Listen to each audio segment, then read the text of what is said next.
Nick, obviously it's been a really busy week so far, but fantastic results and a chance, obviously, on Saturday to make it 3 wins in 8 days.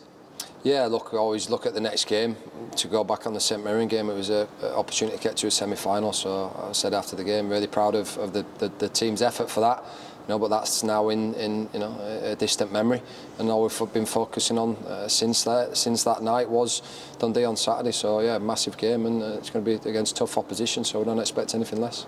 It's been a really heavy load on the players, obviously, this week, especially with the amount of information they've been having to take on board as well. But I suppose on the flip side to that, it's a real benefit of having a good squad that you can make changes if and when you need to. Yeah, as I said, it's always never about the individual, it's always about the team, and we've got a really good team. We've got strength in depth, we've got mostly two players per position, all fighting each other for the spot in the first team, but fighting in a good way, supporting, pushing each other. But I think you've seen the last couple of games, the players that we've managed to bring off the bench in times when we needed a bit more energy, a bit more power, or to change it, and that's something that a good squad has. So for me, it's irrelevant who starts.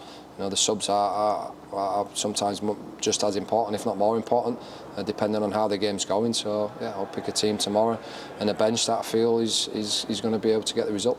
How conscious have you had to be this week in terms of stopping some of the players almost from doing extra stuff after training?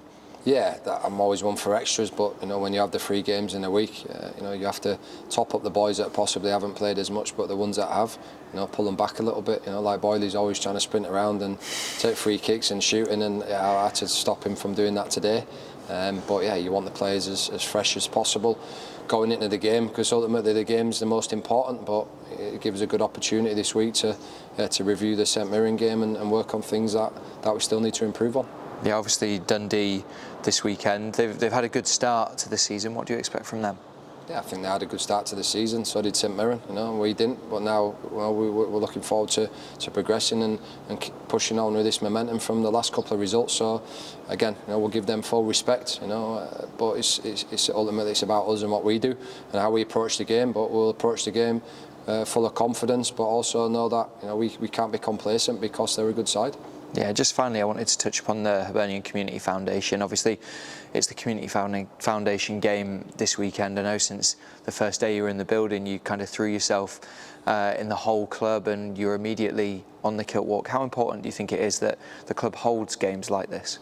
I think it's really important, speaking to everyone that day on the kilt walk and understanding how important it is for the club, to have a foundation, as well set up as our community one. I think it's great that everyone gets behind and supports it, and yeah, really looking forward to doing work in the foundation moving forward. Fantastic. Good luck this weekend. Cheers, thank you.